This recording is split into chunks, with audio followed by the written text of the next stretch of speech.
Your dream vacation to Singapore starts from rupees 44,999 only with GT Holidays.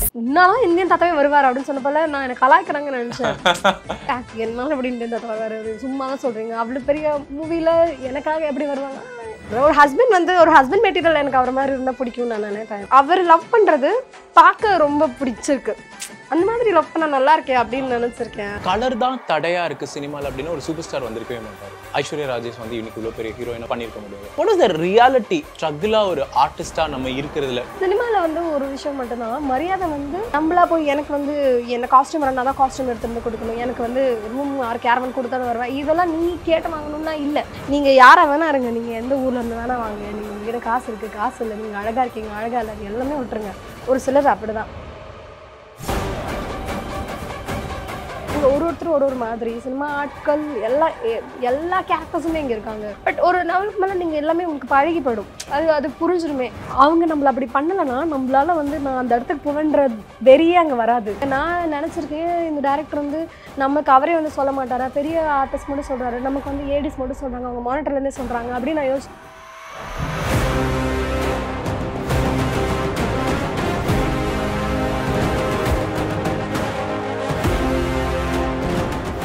Hi வணக்கம் and welcome to Nakkheeran studios. நான் ராம்குமார். இன்னைக்கான கான்வர்சேஷன்ல நம்மளோட join பண்ணியிருக்காங்க சரண்யா ரவிச்சந்திரன் அவர்கள். வணக்கம்.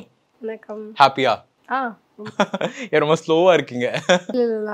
கோல்ட் இருக்கா அதனால. ஓகே, சரண்யா ரவிச்சந்திரனுக்கு வாழ்த்துக்கள். இந்தியன் 2 ரொம்ப ஹாப்பியா இருந்துச்சு உங்களை ஸ்க்ரீன்ல பாக்குறதுல. நிறைய இன்டர்வியூஸுமே நாங்கள் உங்களோட பார்த்துருக்கோம். ஸோ நிறைய ஸ்ட்ரகிள்ஸ்க்கு அப்புறமா ஒரு பெரிய ஸ்க்ரீன்ல ஒரு பெரிய பிரம்மாண்ட படத்துல ஒரு பெரிய ஒரு கேரக்டர் அப்படிங்கும்போது ஹவ் ஹாப்பி? அதான் நீங்கள் சொன்ன மாதிரி ரொம்ப ஹாப்பி. எனக்கு தெரியாது, நான் என்ன நினச்சிட்டேன்னா படம் ரிலீஸ் ஆகிற வரைக்கும் ஸ்க்ரீனில் பார்க்குற வரைக்கும் நான் எதுவும் மனசில் வச்சுக்க வேணாம். எப்படி இருக்க போகுது, எடிட்டில் போய்டுமா, எப்படி இருக்கும் ஸ்க்ரீன் ப்ரெசன்ஸ் எப்படி, அது மாதிரி நிறைய இருந்தது. நான் எக்ஸ்பெக்டேஷன் கம்மியாக வச்சுருந்ததுனாலவே ரொம்ப ஹாப்பியாக நிறைய விஷஸ் வந்தது, நிறைய பேர் சொன்னாங்க. அண்ட் நான் நிறைய நினச்சதான், லைக் நான் பிறந்ததுமே பார்த்த படம் இந்தியன். எங்கள் அப்பா என்னை தூக்கிட்டு போன படம் அது. ஃபஸ்ட்டு பார்த்த படம் இந்தியன். அந்த படத்தில் சீக்வலில் நான் இருக்கிறது எனக்கு ரொம்ப ஹாப்பி. அண்ட் பெரிய காசன் crew Shankar sir. So very happy. Miracle இல்லை, நாங்களும் பார்த்தோம், ரொம்ப ஹாப்பியாக போயிட்டு இருந்தீங்க. நாங்களும் பார்த்தோம், very happy. So how happy, like completely நம்ம போய் நடித்தது ஃபார்ச்சுனேட்டாக அவ்வளோ பெரிய ஸ்க்ரீனில் ஃபுல் போர்ஷனுமே ஐ திங்க் உங்களோட போர்ஷன் ரொம்ப இம்பார்ட்டண்ட்டாகவும் இருந்துச்சு. ஸோ ஒரு ஃபுல் போர்ஷனாகவே நம்ம அந்த படத்தில் இருக்கோம் அப்படிங்கும்போது எடிட்லாம் முடிச்சு அப்பா ஃபைனல் வெர்ஷன் என்னப்பா நம்மளாம் அப்படியே ஃபுல்லாக வந்திருக்காங்க ஹாப்பி அப்படிங்கும்போது எப்படி இருந்துச்சு? அதுதான், லைக் படம் ஆரம்பிக்கும் போது இருந்து ஒரு ட்விஸ்ட்டு. எனக்கு ஒரு விஷயம் மட்டும் என்ன நடந்துச்சுன்னா, பிரபு சார் அங்கே செக்ஷன்லாம் ஒர்க் பண்ணாங்க, தியர் அசிஸ்டன்ட் அசோசியேட் டைரக்டர் அந்த மாதிரி. நான் கேட்டேன் நான் படத்தில் எந்த இடத்துல வரும் எப்படி இருக்கும், ஆப்வியஸா ஸ்டோரி எனக்கு தெரியாது. நான் இந்தியன் தாத்தாவே வருவார் அப்படின்னு சொன்ன போல நான் எனக்கு கலாய்க்கிறாங்கன்னு நினைச்சேன். என்னால எப்படி இந்தியன் தாத்தா வருவாரு, சும்மா தான் சொல்றீங்க. அவ்வளவு பெரிய மூவில எனக்காக எப்படி வருவாங்க? இட்ஸ் ட்ரூ, அது அப்படிதான் அது நடந்துச்சு. ஸ்டோரி நரேஷனோட அந்த கேரக்டர் இது பண்ணிருப்பாங்க. அதனால அது நல்லா இருந்துச்சு. What was the first moment Shankar sir கூட உங்களோட கான்வர்சேஷன், லைக் இந்த கேரக்டருக்கு? நான் சார் கிட்ட ஃபர்ஸ்ட் கான்வர்சேஷன் என்னன்னா, இந்த படத்துக்காக போய் பேசும்போதுல சார் என்னடா சார் அப்படின்னு, சார் தான் நான் சொன்னேன் சார் அப்படின்னு சொன்னேன். இல்லை நீ உட்கார சொல்லிட்டு அப்படியே சார் வந்து கிராஸ் பண்ணி போயிட்டாங்க. எனக்கு வந்து அப்ரிசியேஷன் அப்படின்னா, நான் எனக்கு ஒரு செட்டில் வந்து ஃபர்ஸ்ட் டே அதுதான் ஷூட் பண்ணாங்க, லஞ்சம் கொடுக்குற சீன் மாதிரி. அப்போ வந்து சமுத்திரக்கணி சார் சொல்லிட்டு இருந்தாங்க, இவன் என் கூட இது வந்து 4வது படம் அப்படின்னு சொன்னாங்க. அப்போ வந்து இந்த மாதிரி நல்லா நடிக்கிற பொண்ணுங்களாம் நீங்கள் சொல்ல மாட்டேங்கிறீங்களே அப்படின்னு சொல்லிட்டு சார் அந்த ரூமில் இருந்து, அது ரொம்ப இட் வாஸ் கொஞ்சம் நல்லா இவ்வளோ தான் இருந்த ரூம் இருக்கும், மானிட்டர் அதெல்லாம் அந்த ரூமில் இருந்து. ஸோ நாங்கள் இங்கே ப்ளே பண்ணோம். அப்போ அப்படி சார் வந்து சொன்னாங்க. சார் வந்து ரொம்ப கூல், எப்பயுமே சொல்கிறேன் இப்போ வரைக்கும் நான் எதனா சார் கிட்ட வந்து எதனா விஷ் பண்ணுவேன் பேசுவேன். சார் வந்து thank you wishing you the same அந்த மாதிரி வந்து பேசுவாங்க. அவர் எப்படின்னா, நம்ம ஒன்று பார்க்குறோம்ல, நம்ம அவர் படங்கள் பிரம்மாண்டமாக இருக்கும், ஆனால் அவர் ரொம்ப சிம்பிளான ஒரு ஆள், ரொம்ப சிம்பிள். ஏன்னா எங்கேயாவது இப்போது லாஸ்ட்டாக ஒரு பர்த்டே ஈவெண்ட் போகும்போது கூட பார்க்கும்போது எப்படிமா இருக்கா, நல்லா இருக்கா, அவர் அப்படிதான் ரொம்ப சிம்பிளா கூலா இருப்பாரு. ஓகே, சரி நம்ம இப்போ நிறைய படங்கள் பிரம்மாண்டமா வர ஆரம்பிச்சிருச்சு. இப்போ எல்லா ரீஜனல் ஆஃப் ஃபிலிம்ஸுமே பிரம்மாண்டமா இருக்கு. பட் நமக்கு எல்லாமே தெரிஞ்சது இந்த ஏர்லியர் டைம்ல வந்து நம்ம படம் பார்க்கும்போது இவ்வளோ பெருசா பண்ண முடியுமா, 100 பேர் சேர்ந்து ஒரு டான்ஸ் ஆடுறாங்க, வயிற்றுல பானம். நான் அதான் அதுதான் அவரு அதெல்லாம் வந்து இப்பயும் நான் இந்தியன் பார்த்துட்டு இருக்கும் 2 பார்த்துருக்கும் போது எனக்கு படம் அதுக்கு ஃபர்ஸ்ட் டைம் கூட்டு படம் ஓகே. அதுக்கப்புறம் நிறைய வாட்டி கேட்டிவில் அந்த படம் பார்த்துருக்கோம். இவன் நீங்கள் முதல்வன் எடுத்துக்கோங்க, ஜென்டில்மேன் எடுத்துக்கோங்க. எனக்கு இந்த படம்லாம் பார்க்கும்போது ஐயோ அப்பா எப்படி இவர் எப்படி பண்ணியிருக்காரு அப்படின்னு தான் இருக்குமே. அவரோட ஸ்டைல் ஆஃப் மேக்கிங் வந்து ஃபிலிம் மேக்கிங் அப்படின்னா அது அவரோட ஸ்டைல். நீங்க சொல்லுங்க, இந்த ஃபிலிம் மேக்கிங் வித் சங்கர் அப்படிங்கும்போது அந்த ஆன்செட்டோட மேக்கிங் எப்படி இருக்கு, அந்த ப்ராசஸ் எப்படி கொண்டு வராங்க? எனக்கு வந்து என்னோட போர்ஷன்ஸ் எல்லாமே லைக் என்னோட அந்த ஃபேமிலி அது ரொம்ப குட்டியா நான் நார்மலாக ப்ளே பண்ணுற கேரக்டர் மாதிரி சோகமா அப்படி போயிடுச்சு. பட் படத்தில் நிறைய விஷயங்கள் இருந்த அந்த ஷார்ட் எடுக்கும் போதுலாம் நான் இல்லை. அதுக்கு இன்னொரு மெயின் ரீசன் என்னன்னா அந்த க்ரூ தே வெரி இம்பார்ட்டன்ட். அவங்க இல்லைன்னா சங்கர் சாருக்குமே அவங்களோட ஏடிஸ் ரொம்ப பில்லர்னு சொல்லலாம். அவங்க தான் அவங்களுக்கு எல்லாமே எனக்கு இது வேணும்னு சொல்லிடுவாங்க. ஆர்ட் டிபார்ட்மெண்ட்டாக இருக்கட்டும், அவங்க ஏடிஸாக இருக்கட்டும், எல்லாமே அவங்க ஹெல்ப் பண்ணுவாங்க. பட் ஐடியாஸ் எல்லாமே சார் எனக்கு இப்படி வேணும்னு இருக்கிறதுக்குள்ள சார் வந்து நான் அந்த மூளை வந்து ஃப்ரெஷ்ஷாகவே வச்சுட்டு இருக்காரு. சார் நிறைய யோசிக்கிற விஷயங்கள் நானே பண்ணேன். இது அவர்கிட்ட கண்டிப்பாக கேட்கணும். அவரோட ஃபர்ஸ்ட் படத்துலேருந்து இப்போ வரைக்குமே எல்லாத்தையும் இப்படி டிஃப்ரெண்ட்டாக ஒன்று கொண்டு போகணும் கொடுக்கணும்னு யோசிக்கிறது இருக்குல்ல அவர் படங்கள்லாம். அது எப்படி சார் அப்படி யோசிச்சிங்க ஃபர்ஸ்ட்டு எங்கே அது தோணுச்சுன்னு கேட்கணும். அதுதான் என்னோட கேள்வியை. நான் மேபி ஆங்கர் வந்து சார் கிட்ட அந்த கேள்வியை நான் கேட்கணும் நிஜமாவே. அது சூப்பர் இல்லைங்க. அது ரொம்ப எஃபர்ட் பண்ணும். அது ஒரு சாங்கே ஜென்ரலாக ஒரு 3 நாள் ஷூட் பண்ணுவோம். பொதுவாகவே ஒரு படத்தோட சாங் ஷூட் வந்து ஒரு 3 days இருக்குன்னா அது எல்லாமே செட் ஆகி கோரியோ பண்ணி எல்லாமே அந்த காஸ்டியூம் எல்லாம் ரெடி பண்ணி அதான் சொல்லலாம். அந்த வேர்ல்டு இருக்குல்ல காலைல செட்டுக்குள்ளே போகிற வேர்ல்டே பொதுவாகவே வந்து அது வேற நம்ம நார்மல் லைஃப் இல்லை. அது ஒரு தனி உலகம். Evening 6 o'clock or 2 o'clock backup முடிஞ்சுன்னா செட்டை உடச்சிட்டு திரும்பி இப்படி பார்த்தா போதும். அதான் எல்லாம் அங்கங்கே அந்த வண்டி அந்த பக்கம் போயிட்டுருக்கும், அந்த செட்டெல்லாம் கழிச்சு இப்படி போயிட்டுருக்கும், எல்லாம் இந்த பக்கம் ஒரு அது ஒரு நிமிஷம் நின்று பார்க்க அதுவே ஒரு அழகு. அது அப்படி தான் இருக்கும். ஃபிலிம் மேக்கிங் ப்ராசஸ் வந்து அது பெரிய ப்ராசஸ். நம்ம ரசிச்சிருக்கோம்ல சில விஷயங்கள். அப்படி சரண்யா பொதுவா கமல்ஹாசன் சார் அப்படின்னா சின்ன விஷயங்கள் ரசிப்புத்தன்மையோட பார்த்துதான் அது என்னவா இருக்கும். எனக்கு உத்தம வில்லன்ல இன்னுமே அந்த ஒரு சீன் அவரோட பையன் கூட பேசும்போது இருக்கிற சீன் என்னால் கண்ட்ரோலே பண்ண முடியாது. எனக்கு அவரோட அந்த 3ஆம் பீரியட் ரொம்ப பிடிக்கும். அபூர்வ சகோதரர்கள் ரொம்ப பிடிக்கும் எனக்கு. அதுக்கப்புறம் வந்து அன்பே சிவம் ஃபேவரட் ஃபிலிம். விருமாண்டி அதுக்கும் மேல நான் நிறைய சொல்லுவேன். அவரோட இதுனா எனக்கு வந்து நிறைய படங்கள் ரொம்ப பிடிக்கும்.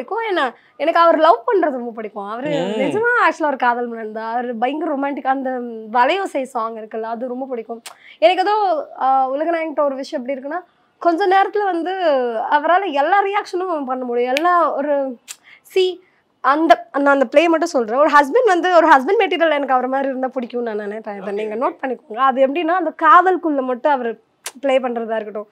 அந்த படத்துல மற்ற கேரக்டர்ஸ் எல்லாம் விடுங்க. அவர் லவ் பண்றது பார்க்க ரொம்ப பிடிச்சிருக்கு. அந்த மாதிரி லவ் பண்ண நல்லா இருக்கே அப்படின்னு நினைச்சிருக்கேன். உங்களோட லவ் எப்படி இருக்குன்னு ஆசைப்படுவீங்க? லைக் எல்லாத்துக்குமே ஒரு விஷயம் இருக்குல்ல, இந்த லவ் அப்படிங்கிற ஒரு விஷயம். உங்களோட லவ் எப்படி இருக்குன்னு ஆசைப்படுவீங்க? நான் வந்து ஜென்ரலா ஒன்று இருக்கும். எனக்கு பொதுவாகவே நான் பார்த்துருக்கேன். இந்த யாராவது ஒர்க்கில் இருக்காங்க அப்படின்னா எனக்கு கண்டினியூஸாக கால் பண்ணால் பிடிக்காது. ஒர்க்கில் இருக்கான்னு சொன்னால் அவங்கள அப்படியே ஃப்ரீயாக மிஸ் பண்ணுவோம். ஆப்வியஸாக அந்த டைமில் மிஸ் பண்ணுற ஃபீலிங்லாம் இருக்கணும். அதானே காதல். மிஸ் பண்ணுவோம், இதெல்லாமே ஓகே. ரொம்ப நயன டார்ச்சர் பண்ணக்கூடாது. அப்புறம் எல்லாம் ரேண்டமாக பசங்க எல்லாரோட பெரிய கம்ப்ளைண்ட் என்னன்னா இந்த ஈவன் இன்ஸ்டாகிராம்லலாம் பார்க்கும்போது வைஃபுங்க எங்கன்னா பசங்க பேச்சுலர் பார்ட்டி ஆர் சம்திங் எங்கன்னா ஃப்ரெண்ட்ஸ் கூட வெளில அவுட்டிங் போனா விடவே மாட்டேங்கிறாங்க அப்படின்னு சொல்லுவாங்களா. அவங்க விட்டுணும். அது என்ன எல்லாருக்குமே ஒரு லைஃப் இருக்கும். அது அந்த லைஃப்குள்ள போய் நம்ம ரொம்ப பண்ண முடியாது. பட் ஒய்ஃபுக்கான ரெஸ்பான்சிபிலிட்டி ஹஸ்பண்ட் வந்து என்ன ஹஸ்பண்டாலும் அது கொடுக்கணும். அவங்களோட ஃப்ரீடம் ஒன்று இருக்குன்னா அந்த ஸ்பேஸ்குள்ள நம்மளும் போவேன்னா 2 பேருமே எப்பவுமே வந்து எக்ஸ்பெக்ட் பண்ணக்கூடாது. யாரையுமே எந்த ரிலேஷன்ஷிப்லையுமே எக்ஸ்பெக்ட் பண்ணக்கூடாது. அட்வான்டேஜ் எடுத்துக்க கூடாது. டேக் இட் ஃபார் கிராண்டட்னு எதுவுமே எடுத்துக்காம பண்ணோம்னா அது நிஜமாவே நல்லா இருக்கும். That's perfect. நிச்சயமா. இப்போ ஒரு கலர் தான் தடையா இருக்கு சினிமால அப்படின்னா ஒரு சூப்பர் ஸ்டார் வந்திருக்கவே மாட்டாரு. கலர் தான் தடை அப்படின்னா ஐஸ்வர்யா ராஜேஷ் வந்து இன்னைக்கு இவ்வளோ பெரிய ஹீரோயினா உமன் சென்ட்ரிக்கா நீங்கள் சொல்ற மாதிரி ஒரு பிசினஸ் ஸ்கேல ஒரு பெரிய படத்தை பண்ணியிருக்க முடியாது. பட் மோர் தென் தட் அதெல்லாம் தாண்டியுமே இன்னும் பல விஷயங்கள் வந்து நீங்க ஒரு படம் பண்ணியிருந்தீங்க. எனக்கு ஞாபகம் ஒரு ஷார்ட் ஃபிலிம் பெண் காவலாளியா நீங்க நடிச்சிருப்பீங்க. உங்களால காவல் தெய்வம் வாஷ்ரூம் கூட போக முடியாது. வேர் ஸ்ட்ரகிள் அந்த டைம்ல. பட் எனக்கு அப்போ பார்க்கும்போது உங்ககிட்ட எனக்கு கேட்கணும்னு தோணுச்சு. வாட் இஸ் த ரியாலிட்டி ஒரு ஸ்ட்ரகிளா ஒரு ஆர்டிஸ்டா நம்ம இருக்கிறதுல டு ஃபெச்சிங் அ ப்ராஜெக்ட்ல இருந்து அது எக்ஸிகியூஷன்ல இருந்து அது ஆன் ஸ்கிரீன் கொண்டு வர வரைக்கும் இருக்கக்கூடிய ஸ்ட்ரகிள்ஸ் தான் என்னவா இருக்கும்? நான் சொல்றது அதுக்கு அது அந்த கலரை விட்டுறலாம், நம்ம அதை பத்தி நம்ம இது பேச வேண்டாம். அதை தாண்டி இருக்கக்கூடிய விஷயங்கள் அப்படின்னு என்னவா இருக்கு? ஃபர்ஸ்ட் டைம் இது எப்பயுமே ஒன்று இருக்கு. சினிமாக்காரங்க வந்து ஃபர்ஸ்ட் டைம் அவங்க நம்மளோட நம்பர் எங்கேயாவது வந்து வாங்கி கால் பண்ணி ஒரு வேற டீம் கிட்ட இருந்து வாங்கி பேசுவாங்க. நான் எப்பவுமே ஒரு ஃபர்ஸ்ட் காலில் மட்டும் ரொம்ப கான்ஷியஸாக இருப்பேன். நம்ம பிஸியாக இருந்தால் கூட நான் பிஸியாக இருக்கேன் அப்படி கூப்பிடுன்றது சொல்ல மாட்டேன். அந்த பக்கம் ஆப்போசிட்டில் என்ன தோணும் அப்படின்னா, நம்ம அந்த கால் அவாய்ட் பண்ணுறதுக்கு ஃபர்ஸ்ட் இம்ப்ரெஷன் தானே எப்பவுமே. அவங்களுக்கு வந்து அப்படி தோணிடக்கூடாதுங்கிறதுக்காக நான் இது சினிமான்னு இல்லை, யார்கிட்டயுமே இது ஒன்று மட்டும் நான் எப்பவுமே அது ஒரு குவாலிட்டியாகவே நான் வச்சுருக்கேன். நான் உண்மையாக பிஸியாக இருந்தால் கூட ஒரு 2 minutes நான் டைம் கொடுத்து பேசிடுவேன். ஸோ என்ன கேட்க வராங்க பேச வராங்கன்னு பேசிட்டு அதுக்கப்புறம் ஏதாவது பேச போகிறாங்க அப்படின்னா நம்ம அப்புறம் பேசலாம். அங்கேருந்து ஆரம்பிக்குது. ஏன்னா ஒரு டீமுக்குள்ளே சில பேர் மோதல்ல தான் ஆரம்பிக்குமே, சண்டையில் ஆரம்பிச்சு அதுக்கப்புறம் பார்த்தீங்கன்னா கடைசியில் ப்ராஜெக்ட் ஒர்க் பண்ணும்போது சரியாயிடும். அது ஒன்று இருக்கு. கம்யூனிகேஷன் ரொம்ப ரொம்ப இம்பார்ட்டன்ட். அது கரெக்டாக இருக்கணும். நம்ம எவ்வளோ டெடிக்கேட்டடாக அந்த ப்ராஜெக்ட்டுக்கு இருக்கும், ஈவன் பங்க்சுவலாக இருக்கணும், ஆன் டைமில் போகிறது, அவங்க என்ன கேட்குறாங்களோ அது கரெக்டாக கொடுக்குறது விஷயத்துல இருந்து, அதுக்காக நீங்கள் என்ன எஃபர்ட் போடுறீங்க. ஈவன் சில படத்துக்கு நம்ம காஸ்டியூம்ஸ் கொடுப்பாங்க, கொடுக்க மாட்டாங்க, அது நம்மள தான் வந்து சோர்ஸ் பண்ணுற மாதிரி இருக்கும். அது ஆரம்பிக்கிறதுலேருந்து அது நீங்க ஒரு இன்டர்வியூல கூட சொல்லியிருந்தீங்க, ப்ரொடக்ஷன் சாப்பாடு கூட எனக்கு வந்து பாத்தீங்க அப்படின்னா செட் ஆகாது, but I have my own food எல்லாம் சொன்னீங்க. செம்ம கூட்டம். அப்போ ஆரம்பத்துல இருந்து போகும்போது அங்க லைன்ல நின்று சாப்பிட்டு, ஐயோ நான் ஹாஸ்டல்ல இருந்தே போய் சாப்பிட்டு அது இது பண்ணிடுவேன்னு வச்சுக்கோங்களேன். அந்த மாதிரி அட்ஜஸ்டபிளா இருக்கணும் சில விஷயம். சரி ஓகே, அது போய் கேட்டேன்னா அது நம்மளே ஏதோ என்ன அந்த நேரத்துக்கு சாப்பிடணும், அதுக்கு என்ன கிடைச்சா என்ன சாப்பிடலாம் அப்படிங்கிற மாதிரி. சினிமால வந்து ஒரு விஷயம் மட்டும்தான் மரியாதை. வந்து நம்மளா போய் எனக்கு வந்து என்ன காஸ்டியூம் வரனா தான் காஸ்டியூம் எடுத்துருந்து கொடுக்கணும், எனக்கு வந்து ரூம் ஆர் கேரவன் கொடுத்தா தான் வருவேன், இதெல்லாம் நீ கேட்டு வாங்கணும்னா இல்லை. நீ உனக்கு நிஜமாவே அது ஒன்று நடக்கும். ஆனால் சில இடங்கள்ல உனக்கான விஷயத்த ஒரு ஷேர் கூட நீயா கேட்டு வாங்கிக்கணும் தான். நான்லாம் ஒரு கொஞ்சம் வருஷம் முன்னாடி வரைக்குமே சேர்ல கூட செட்டில் நான் உட்கார மாட்டேன். டைரக்டர்ஸ் முன்னாடி எங்கன்னா ஒரு கல் இருக்கும், எங்கன்னா ஒரு கட்டை எங்கன்னா போய் அப்படி உட்காந்துப்பேன். அது அப்படி இருப்பேன். சில விஷயங்கள் இங்கே பார்த்து பிகாஸ் இங்கே ஒருத்தர் ஒரு மாதிரி சினிமா ஆட்கள் எல்லா கேரக்டர்ஸுமே இங்கே இருக்காங்க. நம்ம ஒரு ஊரில் எப்படி ஒரு 500 பேர், அந்த 500 பேர் அந்த மாதிரி தான் இங்கேயுமே. ஸோ அவங்கள புரிஞ்சு நம்ம அவங்கக்கிட்ட அந்த கம்யூனிகேட் பண்ணுறது எங்கன்னா மிஸ் ஆச்சுன்னாவே நல்லா இருக்காது. பட் ஒரு லெவலுக்கு மேலே நீங்கள் எல்லாமே உங்களுக்கு பழகிப்படும். அது புரிஞ்சிருமே. அது எண்டு உங்களுக்கு என்ன தோணும் அப்படின்னா, எப்படியாவது அந்த ப்ராஜெக்ட் வந்து ரிலீஸ் ஆயிடணும், அது வந்துடணும், அதுக்கு நம்ம போராடுறோம். ஈவன் இது ரொம்ப நல்ல விஷயம். இது ஒன்று பண்ணணும். எப்பவுமே அந்த டீம் அடுத்து பேட்சுக்காக கூப்பிட்றாங்களா, I'm talking about short movies கூட பேட்சு கூப்பிடுறாங்க, டப்பிங் கூப்பிடுறாங்க. ஆனால் எனக்கு இதில் ரொம்ப தெளிவாக இருப்பேன்.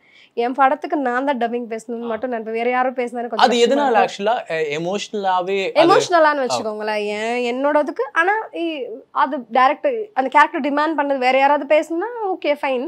ஆனால் எனக்கு நான் எங்கே இருந்தாலுமே நான் டைம் கேட்டு நான் வந்து பண்ணணும்னு நினைப்பேன். அது ஒரு சீன் அடித்தாலும் சரி, ஈவன் சிங்கிள் லைனாக இருந்தாலும் சரி, அது நான் எனக்கு என் ரோலுக்கு நான் பேசுவேன். ஏன்னா ஆன் ஸ்கிரீன் சோலா நம்மளா இருக்கும். ஆமாம். ஆனால் அது எனக்கு எப்படி இதாச்சுன்னா, அசுரல்ல நான் சும்மா வந்து ஒரு இஸ்மத் பானுக்கு ஒரு லைன் தான் நான் பேசியிருக்கேன்.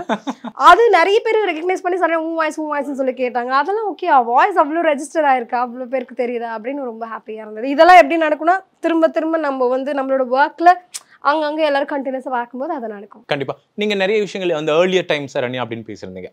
ஐ வாண்ட் டு நோ, இந்த ஏர்லியர் டைம் சரண்யா கிட்ட சில விஷயங்கள் அப்ரோச் பண்ணுறது, ப்ராஜெக்ட் சம்மந்தமாக பேசுகிறதா, இப்போ ஒரு ஆக்ட்ரஸ் சரண்யா கிட்ட ப்ராஜெக்ட் சம்பந்தமா பேசுற விஷயங்கள் எந்த அளவுக்கு சேஞ்சஸ் இருக்கு?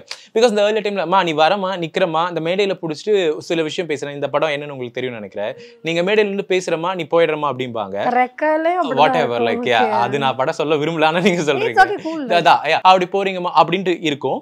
பட் இப்போ எப்படின்னா டீடைலிங் ஒரு அசோசியேட்டிவ் அசிஸ்டன்ட் நீங்க வரீங்க, பவுண்டே கொடுப்பாங்க. Yeah that is what the changes of career டிராஃப்ட்ல என்னென்ன இருக்கு? ரெஸ்பெக்ட்னு நான் சொன்னதுல தான் எல்லாமே இருக்கு.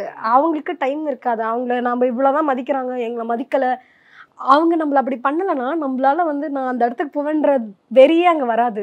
அவங்க அந்த நம்மளை எப்படி புஷ் பண்ணி கொண்டு போவேன், ஏன்னா அவங்களுக்கு அங்கே நிறைய வேலை இருக்குமே. அந்த அளவுக்கு அவ்வளோதான் அவங்கள அசிஸ்டன்ஸாக அவங்களை ட்ரீட் பண்ணுவாங்க. நான் நினச்சிருக்கேன் இந்த டேரக்டர் வந்து நமக்கு அவரே வந்து சொல்ல மாட்டாரா, பெரிய ஆர்டிஸ்ட் மட்டும் சொல்கிறாரு, நமக்கு வந்து ஏடிஸ் மட்டும் சொல்கிறாங்க, அவங்க மானிட்டர்லேருந்தே சொல்கிறாங்க அப்படின்னு நான் யோசிச்சிருக்கேன். ஆனால் அது ஒரு ப்ரெஷர். ஆனால் அதே மாதிரி ஒரு பெரிய டைரக்டர் வந்து பொதுவாகவே வந்து அவரே தான் கம்யூனிகேட் பண்ணுவார், அவர் தான் சொல்லுவார், அவருக்கு என்ன வேணும்னு அவர் தான் சொல்லுவார், எனக்கு அம்மா இது இப்படி பண்ண அப்படின்னு அவர் தான் சொல்லுவார். அது இன்னொன்று டைரக்டர் ஸ்டைலும் கூட. அது சில பேர் வந்து ஸ்பாட்டில் நிறைய யோசிச்சே இருப்பாங்க. அது அது வந்து அவங்க அது பண்ணக்கூடாது, நான் பேச மாட்டேன் அப்படின்லாம் இல்லை. அவங்க அடுத்த சீனுக்கு போயிடுவாங்க.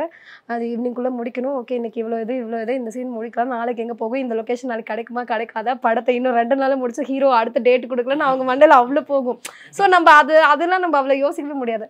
அதனால இட்ஸ் ஓகே ஃபைன்னு இருக்கும். பெரிய ஒரு நல்ல நான் இன்னைக்கு மறக்க முடியாத எக்ஸாம்பிள், ஒரு அசிஸ்டன்ட் டைரக்டர் நான் அந்த ஃபர்ஸ்ட் படத்தில் நடிக்கும் போது என்கிட்ட பிரேக் வரைக்கும் பேசக்கூட இல்லை. நான் கூப்பிட்டு என் சீன் எப்போ வரும் சொல்லுங்க, நான் இங்கே தான் உட்காந்துருப்பேன், என்ன தேடாதீங்க நான் இங்கே தான் இருப்பேன் அப்படின்னு சொல்லி கூப்பிட்டுட்டு இது பண்ணியிருப்பேன். பிரேக்குக்கு அப்புறம் பெர்ஃபார்மன்ஸ் நான் நடிச்சு முடிச்சு வந்ததுக்கப்புறம் அவர் வந்து என்கிட்ட பேசுறாரு, இல்லை சாப்பிட்டீங்களா, என்ன இருந்தீங்களா. அது என்னன்னா நம்ம வேலையை இங்கே நம்ம கரெக்டாக பார்க்கும்போது இங்கே எல்லாருக்கும் தேவை அதுதான். நம்மள ரொம்ப ரெஸ்பெக்ட் பண்ணுவாங்க. நம்ம வேலையை நம்ம நீட்டாக பார்த்துட்டு நீங்கள் யாரை வேணா இருங்க, நீங்கள் எந்த ஊர்ல இருந்து வேணா வாங்க, நீங்கள் உங்ககிட்ட காசு இருக்குது காசு இல்லை, நீங்கள் அழகாக இருக்கீங்க அழகாக இல்லை, அது எல்லாமே விட்டுருங்க. ஒரு சிலர் அப்படிதான், உங்கள் வேலையை நீங்கள் நல்லா பார்த்தா உங்களை ரொம்ப பிடிக்கும், உங்களை ரொம்ப மதிப்பாங்க. சிவன் அது நான் எப்பவுமே அதை ரொம்ப ஸ்ட்ராங்காக பிலீவ் பண்ணுவேன். நீ எந்த இடத்துல வேணா இரு, உன் வேலையை பண்ணு, உன் வேலையை கரெக்டாக பண்ண. நான்லாம் அந்த மாதிரி லவ் பண்ணுற பொண்ணு தான். நான் அவங்க வேலையை ரொம்ப பர்ஃபெக்டாக பண்ணுறவங்க எனக்கு ரொம்ப பிடிக்கும், அவங்க மேலே எனக்கு பெரிய மரியாதை இருக்கும். ஸோ அது நான் எப்படின்னா நான் என் லைஃப்பில் எப்படி நினைப்பேன்னா, ஒருத்தர்கிட்ட நான் என்ன எதிர்பார்க்கணும் அது நானும் அப்படி வாழணும்னு ஆசைப்படுவேன். ஸோ நான் ஒருத்தர் அப்படி எதிர்பார்க்குறேன். ஸோ அந்த விஷயத்த நானுமே பண்ணுவேன் அந்த மாதிரி. How happy you are like நம்ம இருக்கக்கூடிய இந்த டைம் ஆஃப் பீரியட்லயே உமனுக்கான ஒரு வே சேஞ்ச் ஆயிருக்கு. மேபி நம்மளுடைய பாஸ்ட்ல இருந்து நிறைய பேர் நம்மள மாதிரி ஆசைப்பட்டிருக்கலாம், பட் அவங்களுக்கு ஒரு வாய்ப்பு இல்லாமல் இருந்திருக்கலாம். பட் ஃபார்ச்சுனேட்லி நமக்கு இந்த டைம்ல இது எல்லாமே நல்லா நடக்குது அப்படிங்கும்போது how happy you are. Yeah, good to see. இல்லை நல்லா இருக்குல்ல, இந்த growth நல்லா இருக்கு, இப்படி மாறினது நல்லா இருக்கு. எனக்கு எப்பவுமே ஃபீமேல் டிரெக்டர்ஸ் கூட ஒர்க் பண்ணுறது, அந்த க்ரூவில் ஈவன் டிஓபி இப்போ நான் பண்ண வெற்றி சார்புடைய அசிஸ்டன்ட் படம் வர்ஷா மேம் படத்தில் டிஓபி வந்து அவங்க ஈவன் இன்னொரு படம் டிஓபியாக எனக்கு இப்போ அந்த டிபார்ட்மெண்ட்டில் பார்க்கும்போது ஸ்டைலிஸ்ட் எல்லாமே சரி. அது ஈக்குவாலிட்டியை பற்றி பேசுகிறோன்னு சொல்லுவாங்க, பட் ஈக்குவாலிட்டி வேணும்ல, அது நல்லா இருக்குல்ல, எல்லாமே எல்லாமே பண்ணட்டுமே அப்படின்னு இருக்குது. பரவாயில்ல பொண்ணுங்க. நானே சொல்கிறேன், ஆர்டிஸ்டே வந்து நான் 6 years முன்னாடி ஆர்டிஸ்டே இல்லை. நான் ஆடிஷன் போகும்போது யாருமே இருக்க மாட்டாங்க, ரொம்ப ரேர்னா ஒரு 2 பேர் இருப்பாங்க. இன்னைக்கு நிறைய பேர் வந்துட்டாங்க. இட்ஸ் குட் ஆக்சுவலாக நல்ல விஷயம் தான். அது ஹாப்பியாக இருக்குது. அது வரணும், நிறைய பண்ணணும். ஆக்சுவலாக நிறைய பண்ணணும். நிறைய கேட்பாங்க, பட் என்கிட்ட இன்ஸ்டாகிராம்லலாம் கேட்பாங்க, அக்கா எப்படி இதை நீங்கள் சிஸ்டர் எப்படி பண்ணீங்க, எனக்கு எதுனா சொல்லுங்கள், அந்த மாதிரிலாம் கேட்கும்போது சொல்லும்போது நல்லா இருக்கு. நல்லா நிறைய விஷயங்கள் பண்ணலாம்.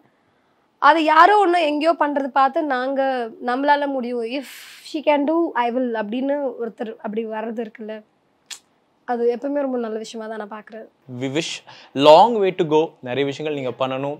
ஐ ஹோப் இதெல்லாமே நம்மள மாதிரி ஸ்ட்ரகிள் பண்ணக்கூடிய நிறைய பேருக்கு ஒரு இம்ப்ரெசிவான ஒர்க்காக அது மாறும் அப்படிங்கிறது எங்களோட wishes. Thank you so much. Thank you so much.